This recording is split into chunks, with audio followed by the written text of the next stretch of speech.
الدنيا وسعادة العقبى أما بعد قال الله تعالى في القرآن الكريم أعوذ بالله من الشيطان الرجيم بسم الله الرحمن الرحيم يرفع الله الذين آمنوا منكم والذين أوتوا العلم درجات وقال أيضا سبحانك لا علم لنا إلا ما علمتنا إنك أنت العليم الحكيم صدق الله العظيم.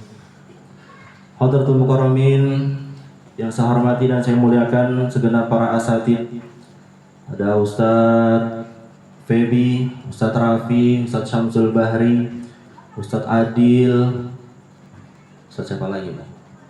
Ya, pokoknya semua Ustadz dah.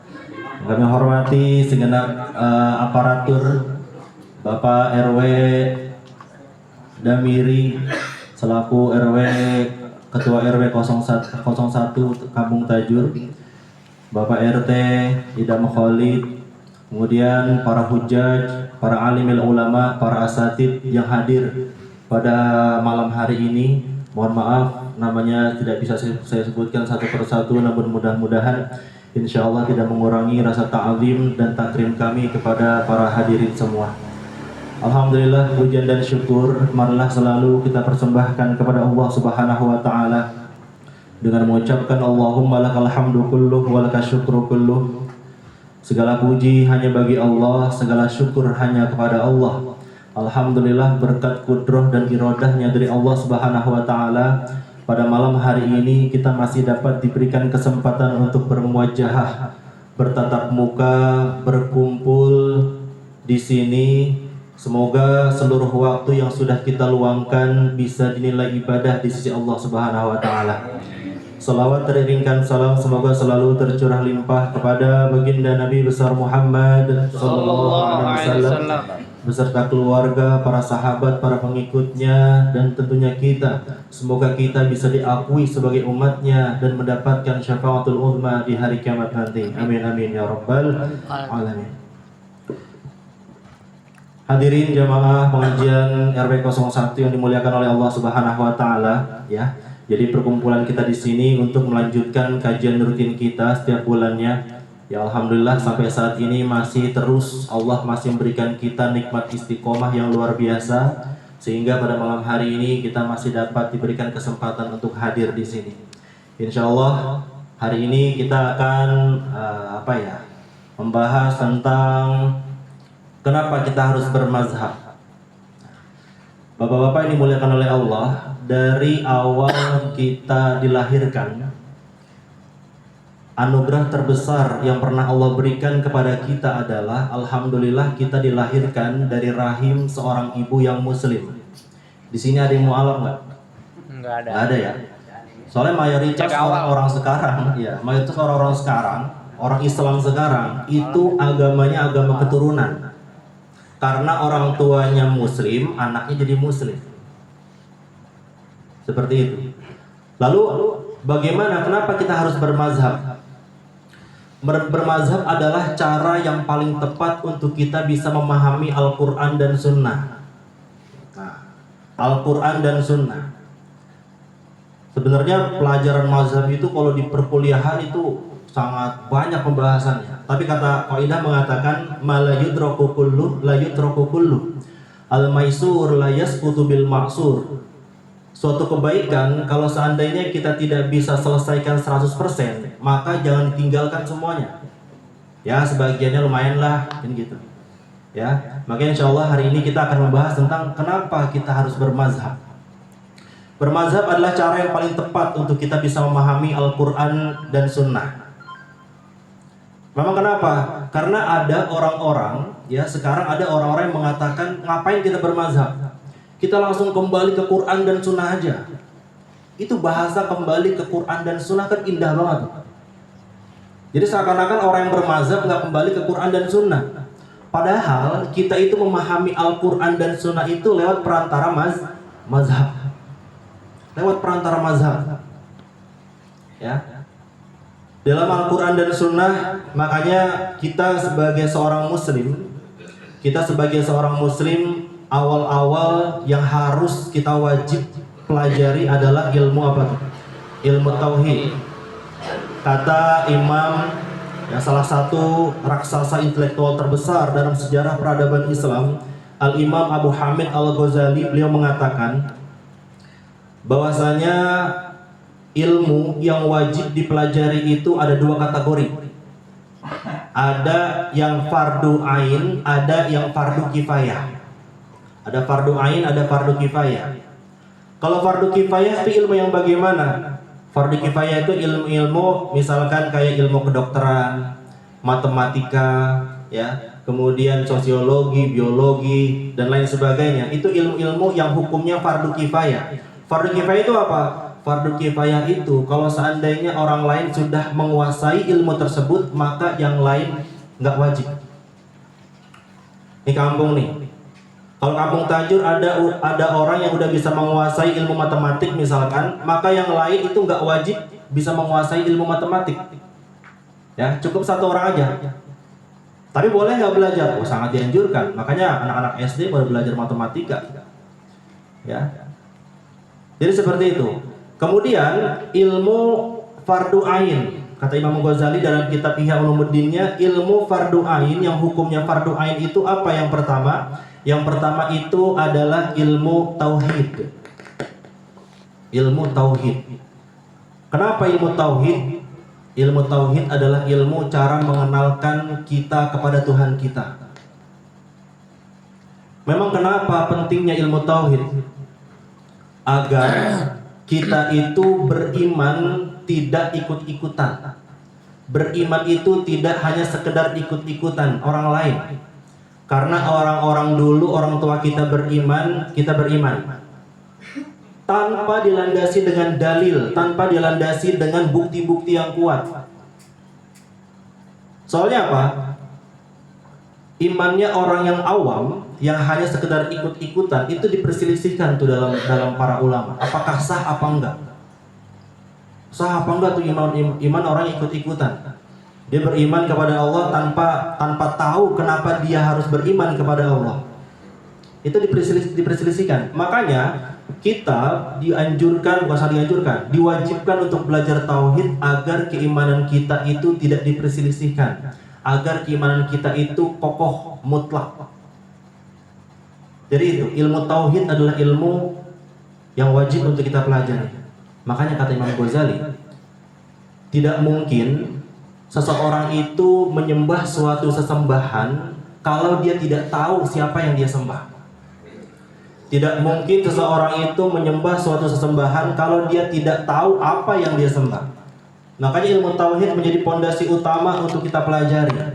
Jadi mau sampai kapan kita beriman ikut-ikutan? Kita harus tahu bagaimana, apa sifat wajib bagi Allah, apa sifat mustahil bagi Allah, apa sifat jaiz bagi Allah. Kita harus tahu itu semua. Dasar-dasar ilmu tauhid minimal banget kita harus tahu agar kita beriman enggak ikut-ikutan aja. Itu yang pertama. Kemudian setelah kita beriman, apakah selesai sampai di situ? Enggak. Setelah kita beriman, ada ilmu atau ada Allah membebani kita suatu beban yang dinamakan dengan taklif. Kita harus menjalankan perintah-perintahnya, menjauhi larangan-larangannya. Ada perintah, ada larangan. Bagaimana kita tahu yang mana yang perintah, yang mana yang larangan? Itu dari mana? Dari Al-Quran dan Sunnah. Bagaimana cara kita mengetahui Al-Quran dan Sunnah? Itu ada dua metode. Nah inilah, kita masuk ke dalam kenapa kita bermazhab. Itu ada dua metode. Yang pertama, bagaimana cara kita kembali ke Quran dan Sunnah, merujuk ke Quran dan Sunnah. Yang pertama itu merujuk langsung. Jadi kita langsung kembali kepada Al-Quran dan Sunnah secara langsung. Orang yang langsung kembali kepada Al-Quran dan Sunnah dan bisa memahaminya, itu disebut dengan ijtihad. Orang yang melakukan ijtihad dinamakan mujtahid. Seorang mujtahid itu siapa? Seorang mujtahid itu adalah imam-imam 4 mazhab yang sampai sekarang ini diakui keilmuannya. Ya, jadi ada konsekuensi dari keimanan kita. Kalau seandainya kita beriman, nggak selesai sampai di situ. Kita harus menjalankan perintah Allah, menjauhi larangannya. Bagaimana cara kita menjalankan perintah Allah, mengetahui itu semua dari Al-Quran dan Sunnah. Bagaimana cara kita mengetahui Al-Quran dan Sunnah dari imam mazhab. Jadi seperti itu.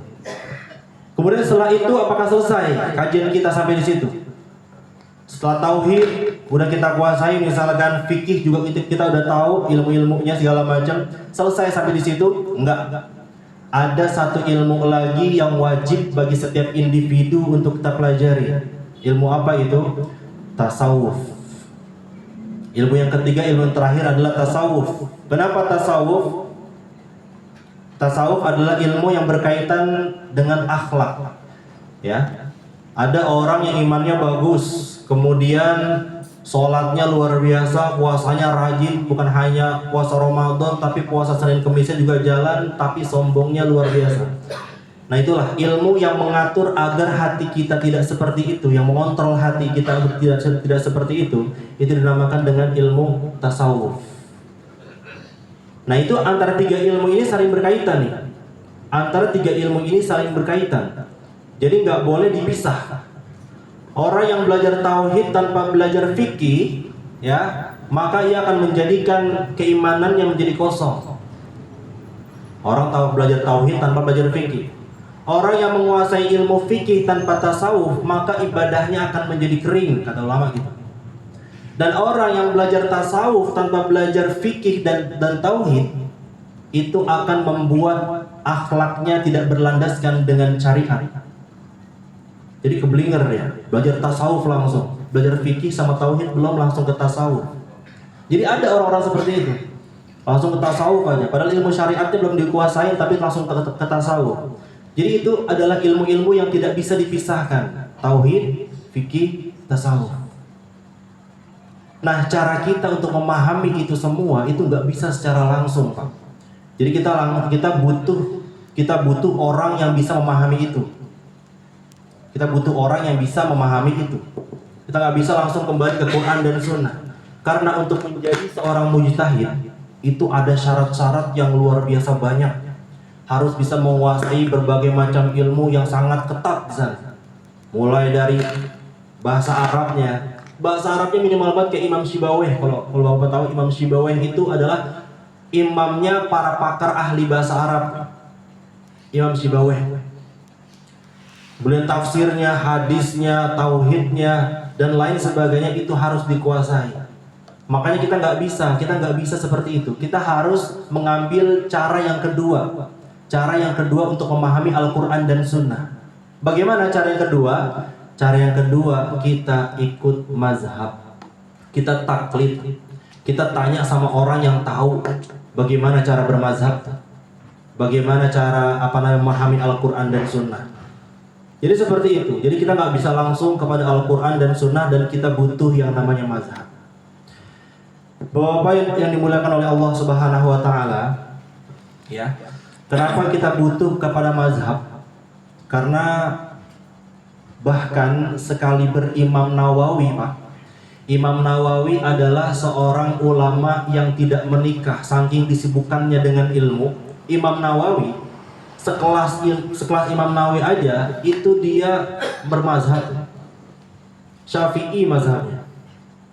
Al-Imam Ibnu Hajar Al-Asqalani, salah satu ulama besar yang mendapatkan gelar Amirul Mukminin fil Hadis. Kalau gelar Amirul Mukminin itu adalah gelar yang disematkan kepada seorang ulama yang hafal ratusan ribu hadis. Seorang Amirul Mukminin fil Hadis, Ibnu Hajar Al-Asqalani, pengarang kitab Fathul Bari, beliau bermazhab Syafi'i mazhabnya. Imam Jalaluddin As-Suyuti, beliau mengarang kitab enggak kurang dari 500 karangan. Jalaluddin As-Suyuti, beliau bermazhab, beliau taklid. Beliau cara memahami Al-Qur'annya itu ngikutin Imam Syafi'i.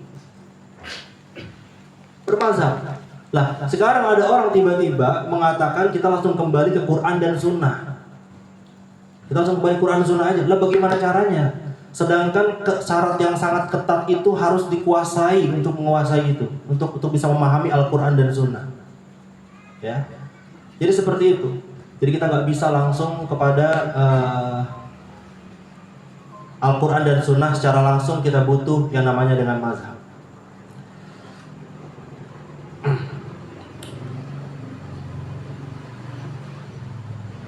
Kemudian, Bapak-bapak yang dimuliakan oleh Allah Subhanahu Wa Taala, Sekarang setelah kita memahami Al-Quran dan Sunnah lewat perantara mazhab, apakah selesai sampai di situ?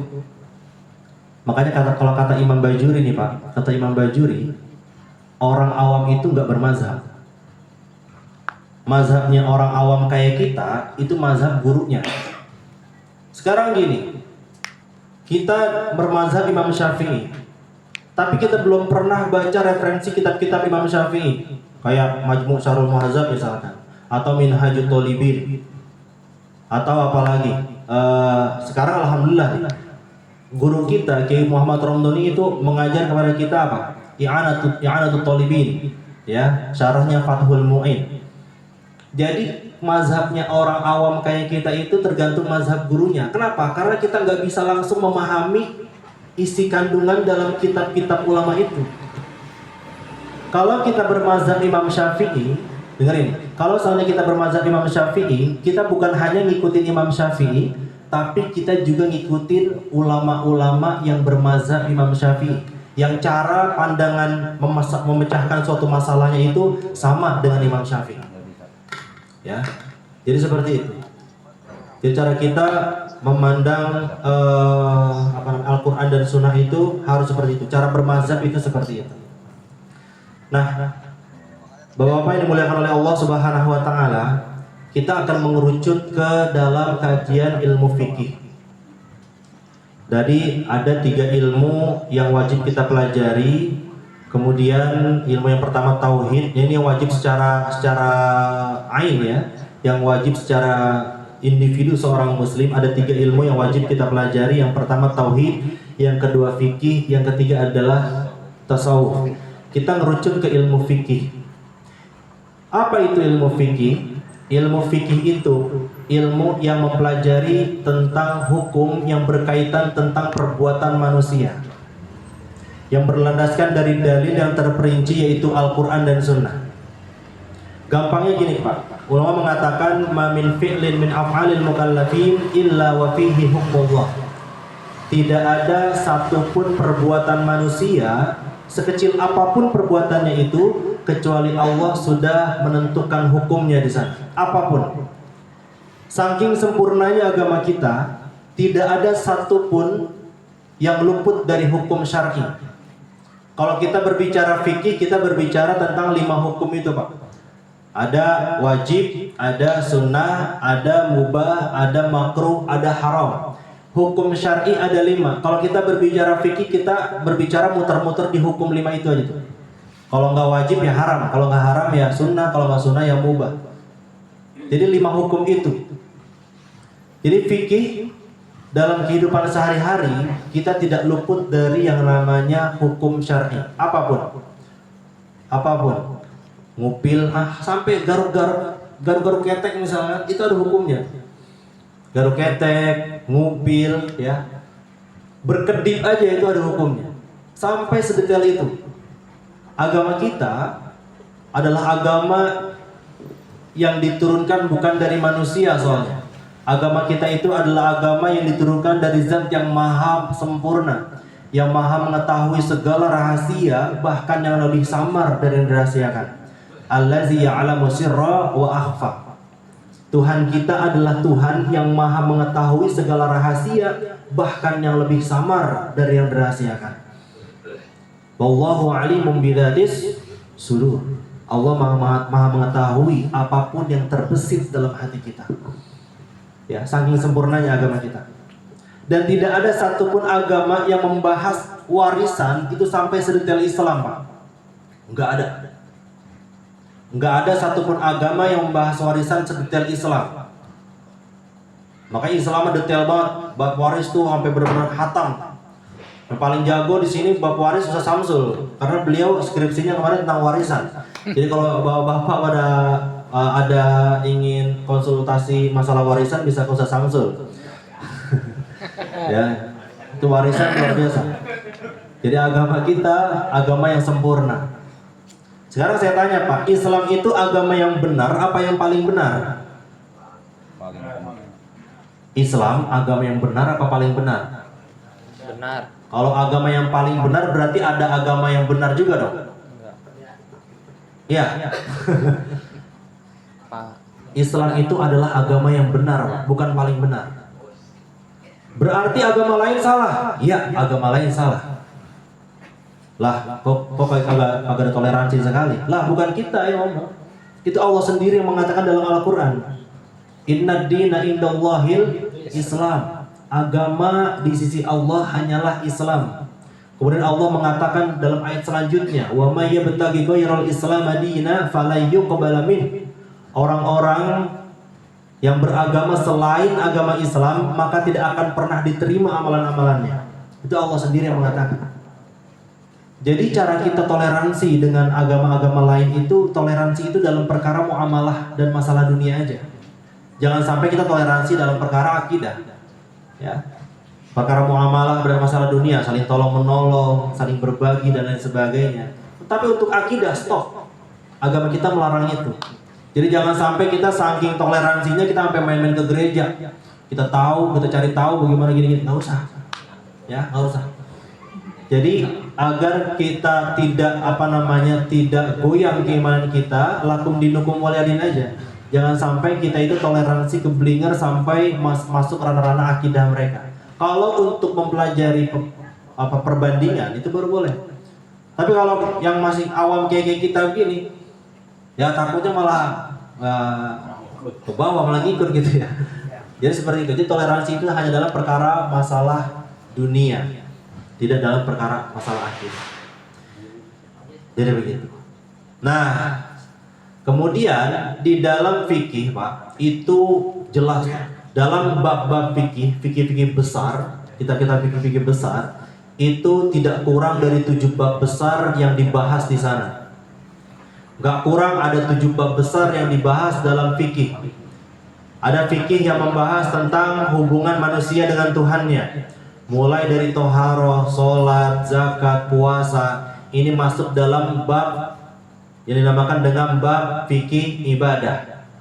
Ada fikih yang membahas tentang hubungan manusia dengan manusia yang lain, tentang transaksi-transaksi yang terjadi di seluruh dunia ini, yang gak kurang ada 25 transaksi dalam fikih itu. Gak kurang dari 25 transaksi itu diatur dalam fikih kita. Mulai dari jual beli, sewa menyewa, minjam meminjam, asuransi, kemudian obligasi dan lain sebagainya. Itu diatur sama fikih kita, ada. Itu masuk dalam bab yang dinamakan dengan bab fikih muamalah. Ada fikih juga yang membahas tentang hubungan manusia dengan keluarganya. Mulai dari hitbah, kemudian nikah, kemudian ada perceraian, ada hak waris, warisan segala macam. Itu masuk dalam kategori bab yang dinamakan dengan fikih bab ahwal syakhsiyah. Kemudian yang keempat ada fikih yang membahas tentang kriminal. Pidana dan perdata. Ya, hukum pidana dan hukum perdata itu ada juga tuh yang mengatur fikih itu. Kalau seandainya dalam Islam kan ada yang dinamakan dengan kisos. Kalau seandainya dia mencuri, kadar curiannya itu berapa sampai dia harus dipotong tangannya. Kemudian kalau potong tangan yang mana yang dipotong, kanan apa kiri? Kemudian kalau dia mencuri lagi, tangan yang mana yang dipotong? Jadi seperti itu. Sampai sedetail itu fikih kita membahas. Itu masuk dalam bab fikih yang dinamakan dengan fikih jinayah. Ada fikih juga yang membahas tentang kewajiban pemerintah untuk menegakkan keadilan di suatu negaranya. Kewajiban pemerintah untuk menegakkan keadilan di negaranya. Namanya fikih siasah, fikih politik. Jadi politik juga ada fikihnya tuh, Pak. Untuk menegakkan keadilan, pemerintah menegakkan keadilan dalam setiap negaranya itu ada fikihnya, tuh ada aturan mainnya di sana. Bagaimana yang sesuai dengan syariat Islam. Kemudian juga ada fikih yang membahas tentang hubungan negara dengan negara yang lain.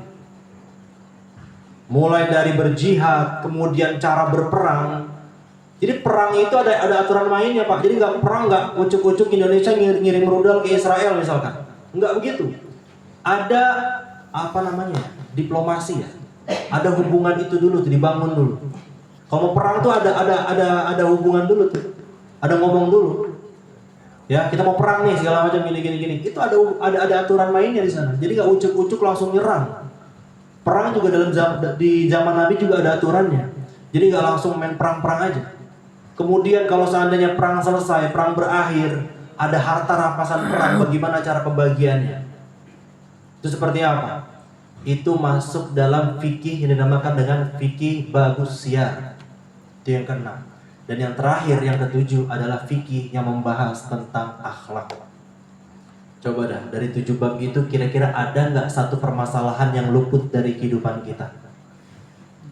Nggak ada. Semua kehidupan manusia, sekecil apapun pergerakan kita itu ada hukumnya di sana. Tidak ada satupun pergerakan manusia, perbuatan manusia kecuali Allah sudah menetapkan hukumnya di sana. Tugas kita ngapain?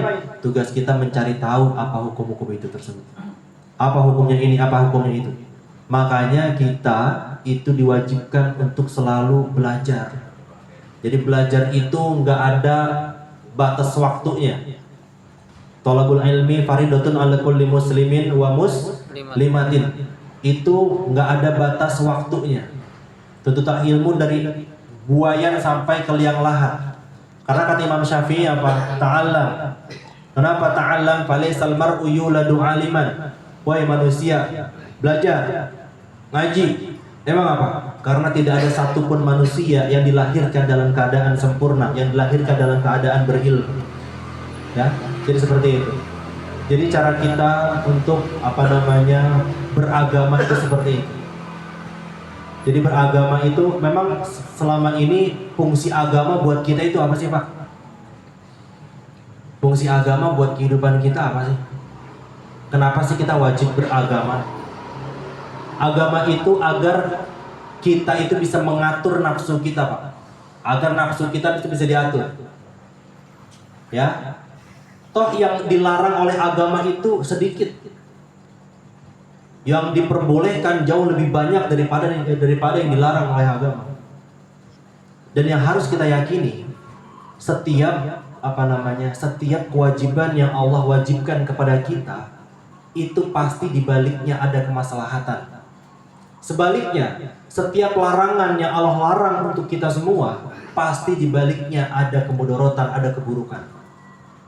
Ada nggak kira-kira satu permasalahan aja nih, satu permasalahan yang agama larang tapi itu baik buat kita? Nggak ada.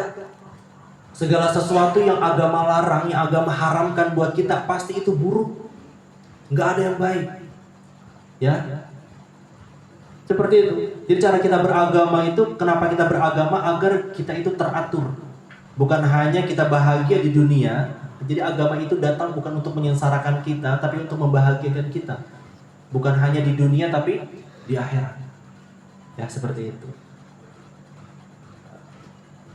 Jadi mungkin itu yang bisa saya sampaikan sampai saat ini. Ya, kurang lebihnya mohon dimaafkan. Ini yang dapat saya sampaikan.